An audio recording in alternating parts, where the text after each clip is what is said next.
చల్లటి మజ్జిగతో పాటు చల్లటి మాట ఒకటి చెప్పుకోవాలి కదా. ఇవాళ చల్లటి మజ్జిగతో పాటు చల్లటి మాట ఒకటి చెప్పుకోవాలి. మన శరీరంలో 7 చక్రాలు ఉన్నాయి. మూలాధారము, స్వాదిష్టము, మణిపూరకము, అనాహతము, విశుద్ధి చక్రాలు ఉన్నాయి కదా.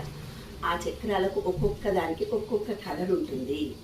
ఆ కలర్లో లోపాలు జరిగినప్పుడు ఆరోగ్యం బాగుండడానికి ఒక కలరు, భూమి లేకపోతే ఒకటి, డబ్బు లేకపోతే ఒకటి, వివాహం జరగకపోతే ఒకటి, ప్రేమ లేకపోతే ఒకటి, స్థిరత్వం లేకపోతే ఒకటి. ఆ 7 చక్రాల్లో లోపాలు ఉన్నట్టయితే కనుక ఒక్కొక్కటి జీవితంలో మీరు అనుభవిస్తూ నాకు ఇన్ని సమస్యలు నేను చెప్తున్నాను.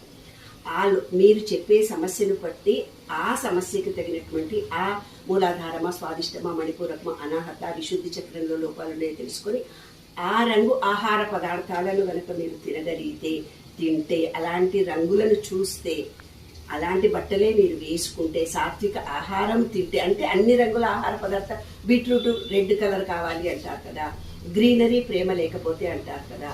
అట్లా ప్రతి మన ఆహార పదార్థంలో కూడా రంగులతో కూడినటువంటి ఆ రకమైన ఆహార పదార్థాలను మనం తింటే చక్రాలు ఓపెన్ అయ్యి మీ కోరికలు నెరవేరుతాయి.